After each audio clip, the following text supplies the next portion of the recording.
Good day, ladies and gentlemen. Welcome to gamblersworld.net. All you point spread degenerates, we've got a special show for you today. Of course, we have Mr. Wes Reynolds, who's the host at VSiN at Circa, where they do a radio show every Friday. And Wes is a champion, a 2002 Westgate champion. Wes has been there and is one of the most knowledgeable people in Las Vegas, very well respected. And Wes, welcome to the show, and I hope to be able to get some great insights from you. Yeah, Chip, good to be with you guys. Looking forward to this college football discussion. All right. Now, what I can let you know is won the RJ contest, college contest. He beat me out by a half a game 2 years ago. And both of us right now are making big comebacks in midseason right now in that contest. Paul, I have Paul Bovi with me, and there's a shaker and mover on the strip, without a doubt. I tell you, when the bookmakers see him walk in, they want to shut their windows. Paulie, I saw 3 of your bets last week. Congratulations. You won them all. And a big-time total on the Colts over with the Bills. Yeah, that Colts over, it was I want to say it was fortunate because we caught it last second, but Downs dropping a walk-in touchdown at the goal line didn't help, nor did Joe Flacco putting 3 balls in the hands of Buffalo Bills help our cause. So in the end, we got the money, but it was a struggle on that one. But we did win 3 easy college games, and as you know, I won 3 this week. Swept the board, previous week the same. So we've been hot in college, red hot in college, 24-10 over the last month. All right, we are coming to you from Las Vegas with 3 Las Vegas professional sports handicappers, 2 of which I can attest are doing nothing but collecting money every week, and that's Wes Reynolds and Paul Bovi. And Paul, of course, will have premium plays on the site. Now, I got to ask you guys a question because you guys do something that I don't do for the most part, and you play futures. And Wes, I'll start with you because you talk about it all the time on the show. And I have a few questions for you about it. Like, for example, say I bet Colorado at 250-1 to win the national championship. Now they're down to 50-1 because the season's come along and they have a chance to win the conference title and get invited to the final 12. If you wanted to, say that ticket now is, how do you sell it? How do you change it? You say, how do you buy out or back out? Is there a site that you can go to, or how much is it worth? If you had a 250-1 and now it's 50-1, how much is that ticket worth? Yeah, it's a little bit difficult to do, I think, still because we have a lot of football to play, of course, to get into the conference championship game where, like Colorado, I'll use that as an example. They would have to make, I think, for you to kind of sell out or maybe just get a little profit out of it, they would have to make that Big 12 title game, I think. And they're in the mix right now. That Big 12 has been absolutely just a wheel in motion all year, even though BYU, who we're going to get to later in this segment, is still undefeated. But you've got Colorado, you've got Kansas State, you've got Arizona State, you've got Iowa State, you've got several teams in the mix. So that's probably the way to kind of hedge out of it if you want to go ahead and do that. I was wondering about that because I see that the professionals out here play futures and they're always talk about buying back. And Paul, I was wondering if you do that, if you get involved in that, if you have a big edge, if you're playing a win total and they got off to a big start, do you increase the bet? Like I know people did with the Orioles last year, and they're playing against the Oakland A's in 2023. That is. And how do you handle it, Paul? I mean, you're sitting there in the futures with the Survivor contest, $15 million on the line, and you're still alive. Congratulations for that. But each ticket now is worth like $150,000. Yeah, and I've had offers. I've had offers to buy in, and I have some small partners, and I've thrown the same offer at them, and nobody wants to opt out at this point because unless it becomes kind of life-changing money, right, and the money's going to be of significant importance to you, you just roll with it. So at this point, I'm not saying I'm the richest guy in the world, but I'm just going to roll with it. Now, as far as playing futures, I'm not a huge future player. I do play some win totals, and I usually let them ride until the last week. And maybe there'll be some points where you might want to opt out last week. There's some games you can play. You take sides, you take money lines, whatever. I think you have to evaluate it on a case-by-case basis, as with anything.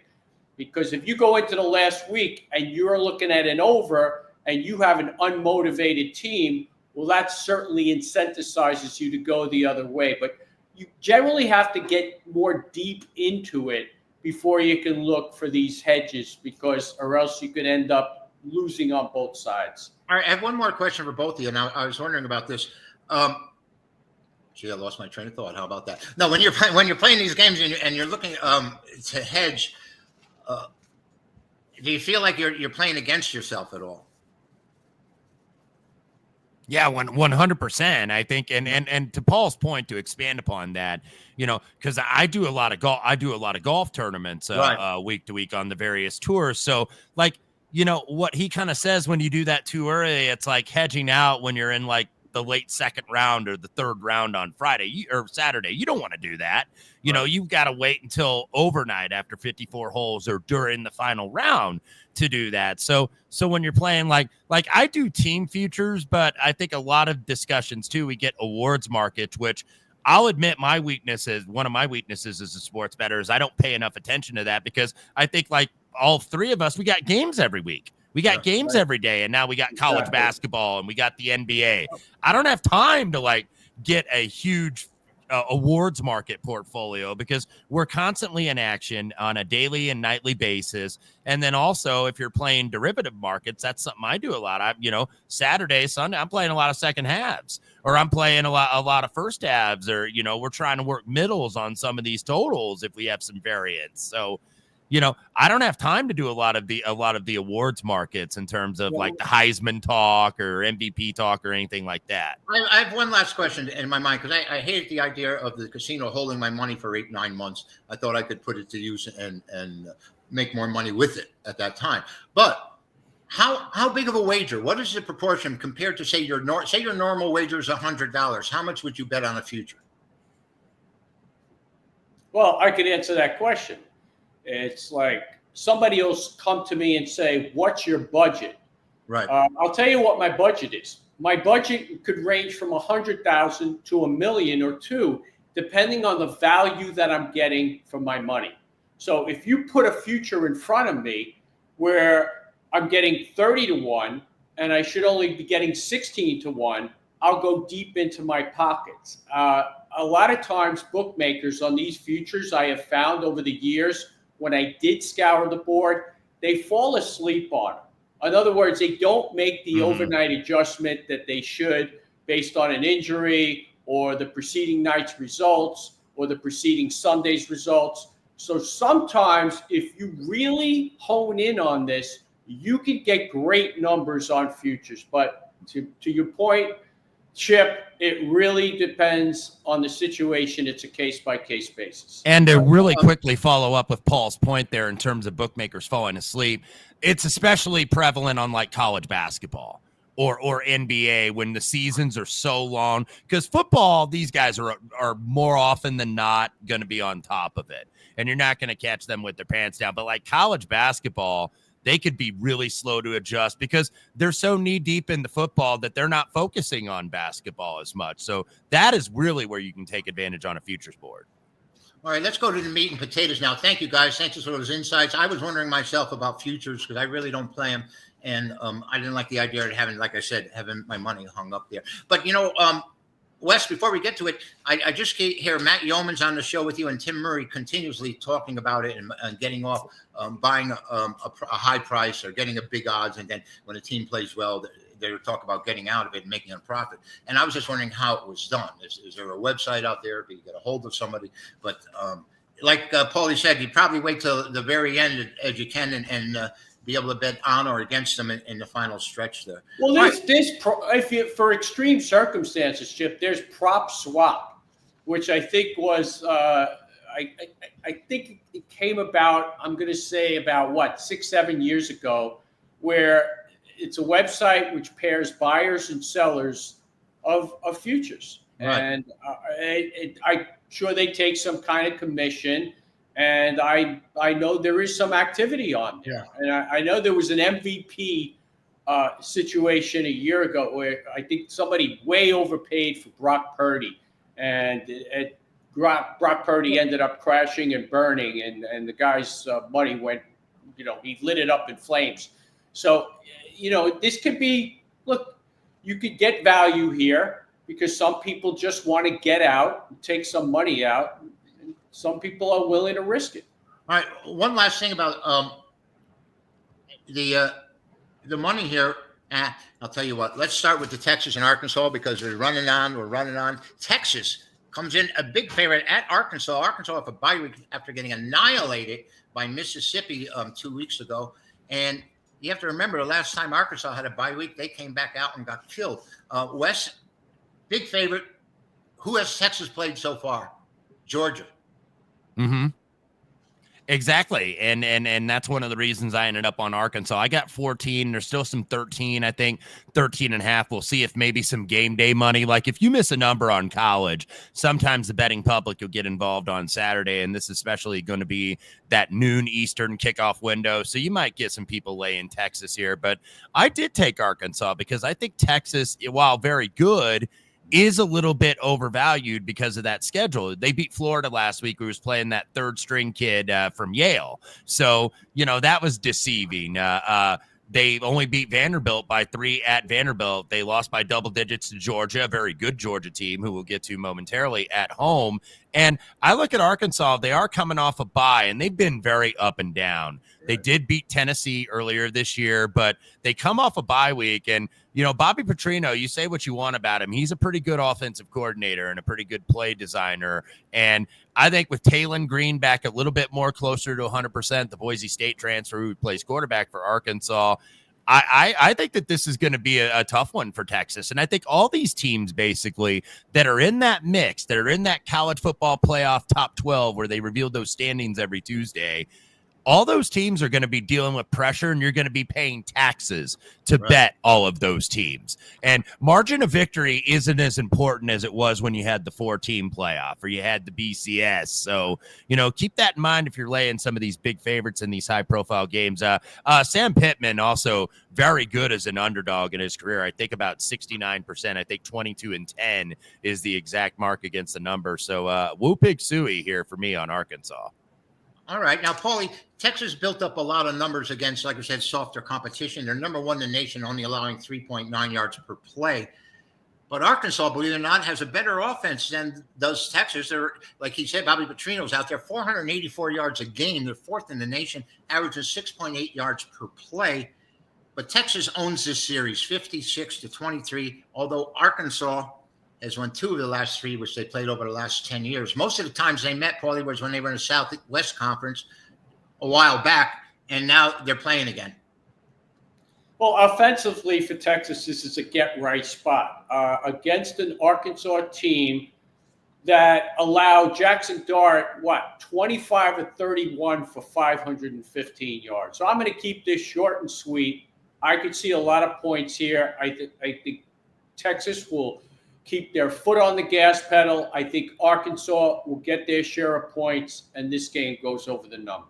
Okay, and thank you. By the way, we are here with Paul Bovi and my special guest, Wes Reynolds, Las Vegas handicapper, and host on VSiN out of the Circa Casino and Sportsbook. And that place is great, I'll tell you that. It's really got some energy and ambiance when you walk in there. I met Paulie in there one time, and we couldn't even leave. It was so exciting. But another big game in the Southeast Conference. We have Tennessee, who at the beginning of the year was killing everyone, scoring 71 points against Kent. And then they got their one big loss at Arkansas. And we have Georgia, who's been a major disappointment offensively the entire season. Paul, let me start with you. Georgia's won the last 7 meetings, and they've covered the last 6 meetings against Tennessee. The Volunteers just don't seem to be able to get up for the Bulldogs. How do you see this one going? Well, Tennessee, look, I don't know how they've gotten through this season, losing only 1 game because their offense has been completely pedestrian. I think that people expected a lot more from Nico, and Nico may be out this week. He had a decent game, but it was against Mississippi State, 8 of 13 for 174 yards. I could see this game going under the number. I mean, Georgia, certainly Carson Beck is missing a lot of his weapons, Bowers to name one, and they haven't been moving the football very well. You look Saturday, they were really stuck in the mud. I don't see these teams scoring many points at all. I know it's the obvious play, but I do see this game going to the low side of the number. All right, Wes, the Volunteers have covered 1 of the last 5, but Georgia's only covered 2 games the entire season. They're 2-9 against the number. Strong number here for Georgia. I mean, it's double digits now. I think it opened a little lower, but Georgia's had their way with the Volunteers. Yeah, they certainly have. And there are, by the way, still some 9.5 showing because, as Paul mentioned, Nico, who is in a concussion protocol, he's probably, I'm guessing, going to play here. You're 8-1, you're Tennessee, you're right in the mix of the playoff. But a team that found themselves on the outside looking in by one spot when those rankings were announced Tuesday was Georgia. Right. And I hesitate to say a buy low spot when you've got a near double-digit favorite, but I think that's what this is for Georgia. I think Kirby Smart, he's going to be smarting after they lost to Ole Miss, and now they're one spot out. It's like, hey, we beat Texas. We're Georgia. We've been a 2-time national champion. Now, they're not the team that they were that won those championships, but they're still pretty darn good. Offense has had some problems. Offensive line has had some injuries, but I think that they're going to get after Tennessee here. I really do. They've dominated this team over the years. I don't think Nico is 100%. Even the running back, Dylan Sampson for Tennessee, he got banged up a little bit last week. And Paul's right about this offense. They were putting up these stupid numbers against like Kent State in September in the non-conference, but they really haven't done anything. They barely got by Oklahoma. They got upset by Arkansas. They had a tussle with Kentucky, who's another team that struggles offensively. Right. So Kirby Smart for me, especially if you can lay less than 10, which you can at this moment in the market, I think Georgia's going to be all over Tennessee. I would be shocked if this wasn't at least a 2-touchdown win. All right, thank you, Wes. Tennessee has actually been hanging their hat on their defense, allowing 271 yards a game, 5th in the nation, 2.8 yards per rush. And but that, when you play teams like Kent and you only allow 13 yards, that has a tendency to build up your stats and pump up your stats. Once again, this is gamblersworld.net. This is our college edition for Week 12 in college football action. I'm Chip Chirimbes, Wes Reynolds, and of course, Paul Bovi. You can get Paul's selections right here at gamblersworld.net. Just follow the buy links and become a big-time winner because Paulie seems to always be there. I have a question. Getting back to futures. Wes, what do you see about volatility in the market? Would you see it is really strong in the Heisman voting? Because I see that changes continuously week after week. Cam Ward's now been made the Heisman favorite after losing with Miami last week. Do you play any of those? I don't really as much. I do follow it because we obviously have to do it for content purposes for our show on VSiN. But, you really haven't had that runaway guy yet. And it's still mid-November, so I guess you could say it's still early. But Travis Hunter, I've seen him at favorite at Colorado, the two-way player, still at plus money. Dylan Gabriel, Oregon. Ashton Genty, the running back for Boise. Cam Ward, as you mentioned, Miami. Curtis Rourke and Jalen Milroe, both of Indiana and Alabama, respectively, a little bit below that. But, yeah, there hasn't really been that dominant, player that we usually see. So it's been wide open, but we know the Heisman voting has a bias, because you could have somebody that puts up stupid numbers, but if they're on a 7-4 team, are they going to be considered with the quarterback that's on the number 1 team in the country? So there is some team bias in these awards for sure. All right. Wes, I know you know the answer to this. Who's the only Heisman Trophy winner that played on a losing team? Oh, man, I'd have to go. It's probably way back. Yeah, it was. 1957. Was it 56? I was going to say, was it Paul Hornung? It was Paul Hornung. And who did he beat out but Jim Brown? And they said it was a big thing about racism because Brown was so great and Notre Dame didn't even get to 500 that year. Paulie, I got the big game for you. We're dealing with Kansas at Brigham Young, and this looks like one of these don't make sense games to me, other than the fact that I'm seeing so many wise guys and professionals gravitate to the Jayhawks, who've now won a couple of games after having lost 6 in a row. BYU has dropped down to a 2.5-point favorite right now. Paul, do you have any feeling about this game right now? I do. First of all, there should be a lot of points because Kansas does give up a lot of yards through the air and on the ground. You can look down the docket, and it's been true in almost every single football game. But I was very impressed with what they did on Saturday against Iowa State. They were a sharp play. And then Iowa State takes the lead 7-0, and it didn't look good for Kansas, and they came storming back, win the football game, open up distance, and Iowa State gets a late touchdown, makes it look more respectable than it was. But this Kansas team has lost a pair of games by 3, a pair of games by 4, and they also lost to their in-state rival Kansas State team by 2. So maybe they're getting it together. They still have an opportunity to make a bowl game here. I expect a high-scoring game. Kansas wins this one on the road and sends BYU down from the undefeated ranks. As we know, they're 8-0, survived against Utah, but I think they lose this week and the shoe drops. All right, Wes, I know you're interested in this game. Heartbreak City for Kansas so far this season, averaging 422 yards a game, 5.7 yards a rush. And yet here's BYU only averaging 400 yards offensively, but 323 defensively. This game is a really popular game out here, Wes. You've seen this number dropping. Do you think the money that the public's going to weigh in on with Kansas will oversee it and be the stronger play?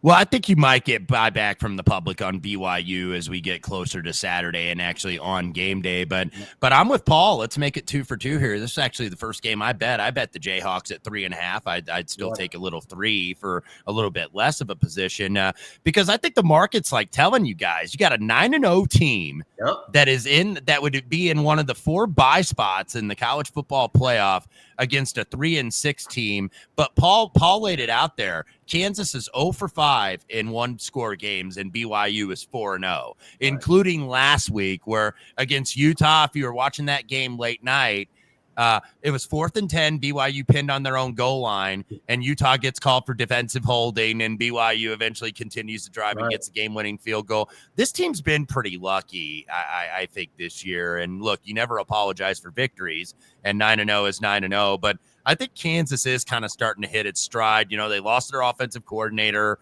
to start in the offseason to Penn State, Andy Kotelnicki, and they're starting to figure it out a little bit. And I think BYU's defense, which has put up good numbers, is going to struggle against a mobile quarterback like Jalen Daniels. And, you know, they have consistently struggled in those guys. And I think that that's kind of the edge for the Jayhawks if you really look at it. I think BYU has been fortunate in close games, and they've been fortunate in turnovers, too. I think they're plus 10 in turnover margin. They're one of the leading teams in the country.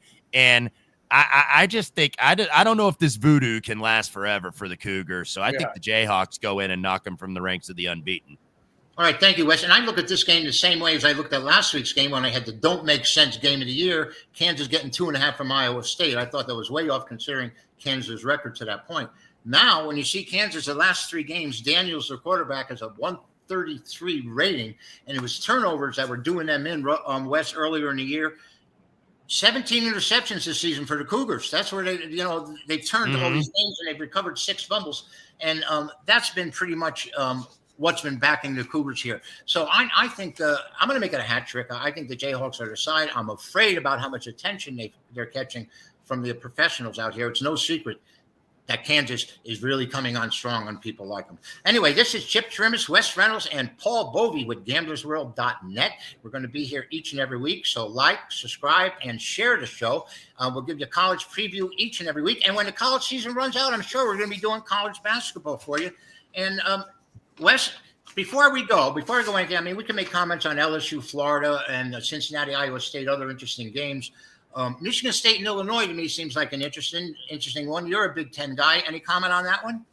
I haven't bet that one yet, but these 2 teams, of course, they're fighting for bowl eligibility. Illinois already bowl eligible, but Michigan State off that bye, of course, losing to Indiana. Remember, they got out 10-0 on my Hoosiers, and it's like, oh man, Indiana hadn't trailed all year, and then Indiana goes on a 47-0 run and beats them 47-10 up there in Spartan Stadium. So Michigan State does look like they're getting at least a little bit of the support, though. We're seeing down to 3 in the market. They certainly would have the bigger urgency, but look at the availability, though, of Aiden Childs, the quarterback that transferred with Jonathan Smith from Oregon State, and see if he's able to go. I think he's still listed as questionable. All right, thank you, Wes. You know, another interesting game, Paulie. I'm going to throw this at you. And by the way, these guys have no idea that I'm doing this. Arizona State, who's had a tremendous year considering where they came from, is at Kansas State. And Kansas State is a substantial favorite here.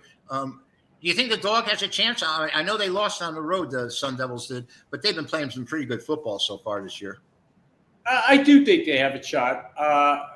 They've played commendable football this year. They've been a little bit erratic, but I think Kansas State is vulnerable. They've had some games this year where they've shown some weakness, and I would side with the dog here. I think they have a shot to cover. I do too. I think Sun Devils are vastly improved. Their run game, their defense, they seem to be hitting people all over the field. Now I got a little special thing. Wes, have you seen the look ahead with Indiana and Ohio State? I have, and I think I've seen, unless it's changed over the last day or two, like about 9.5, Exactly. the Buckeyes lane, and I think that's probably right. To be honest with you. What a job Kurt Signetti has done there. I mean, that's absolutely boggling that he can take this team who hasn't won more than 2 games, it seems like, in decades, comes out and they're 9-0. He said he'd compete for the Big Ten title, and now he's competing for the national title if they get by this one. Yeah, this, by the way, is the first time that Indiana football has ever won 10 games in a season. They are 10-0, got a bye week this week. They will get Ohio State, and we'll touch on it. We could touch on another game here with Ohio State. They are going and playing Northwestern up in Wrigley Field on Saturday, and they're a little bigger than 4-touchdown favorites. And I would be looking at the Purple Cats there because I wonder Ohio State, probably for the first time in almost forever, actually looking ahead to Indiana. Right. You know, imagine that. You're going to have a top 5 matchup in that early window the Saturday from this Saturday. And you know, I wonder, how interested they're going to be. Northwestern, of course, you're playing Ohio State and you're a big underdog. You're going to give an effort, and their defense is pretty solid. I think that's going to be tough for the Buckeyes to cover that number, knowing you have Indiana, undefeated Indiana, and then, of course, you've got the big game after that against Michigan, where, Michigan has kind of handled Ryan Day over the last couple of years. So now he gets his chance at his revenge against the defending champ Wolverines. So, This is flat for Ohio State, but Indiana, look, right in the mix. I think all Indiana has to do to make the college football playoff, be competitive. Look, you could go in and win the game. I mean, I'd much prefer that, but go in and be competitive, because if you get beat by 30, then the committee and all these naysayers can say, well, Indiana, they hadn't beaten anybody, and when they played a real team, they got their butts kicked. So you got to be competitive here, because I think they'll beat Purdue in the bucket game next week. Purdue is like woefully bad in the Big Ten this year. So I think 11-1 with a competitive loss to Ohio State, that's good enough to be in the top 12 at the end of the year.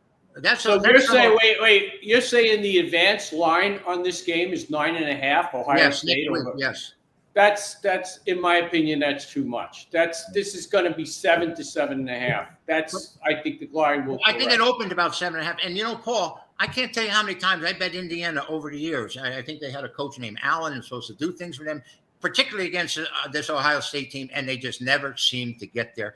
And so I have that in the back of my mind. I mean, sometimes you have a club that just you can't get over, you can't get past, and it seems this is also, in my opinion, a weaker version of Ohio State. I think they've taken a couple steps back, and I think Indiana's taken a couple steps forward. And as a handicapper, that's a challenge. Do you look back at history, or do you try to focus on the now, because sometimes that will get you value in the number, because so many people are looking at history and what has happened the last 12, 15 years. This is a different version of the Hoosiers, and this is a step back in Ohio State football, in my opinion, and I think you're going to see, maybe I'm wrong. If you say it opened 7.5, has gone to 9.5, then I guess I should be taking a lot of Indiana money.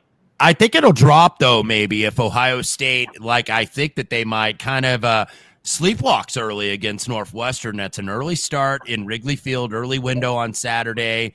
It's dropped a little bit, but it's still like 29.5, some 28.5. I think that's kind of like a get-through-it game for Ohio State. It's like, okay, let's just play it and get the win and move on to Indiana and Michigan. All right, we're, of course, talking about the future. We're not talking about this weekend's action. We're talking about Ohio State and Minnesota down the line. They've already put a projected number. Probably only professionals will get a chance to play this. I don't see the public getting down in this game a week early. And, there's going to be some interesting things we've got coming up. College now is winding down. There's only 2-3 weeks left. The Army-Navy game is going to be important. It's going to be great. And we've had a really great time here with some opinions and insights from two great professionals, Paul Bovi and Wes Reynolds. And I'd like to thank you both for being here with me this week. And of course, maybe we can do it again and come up with some big college winners. And remember to like, subscribe, and share, and to follow the buy links on gamblersworld.net. Good luck to everyone this weekend. And remember to bet with your head. And like they say in New York, don't bet over it. See you next week.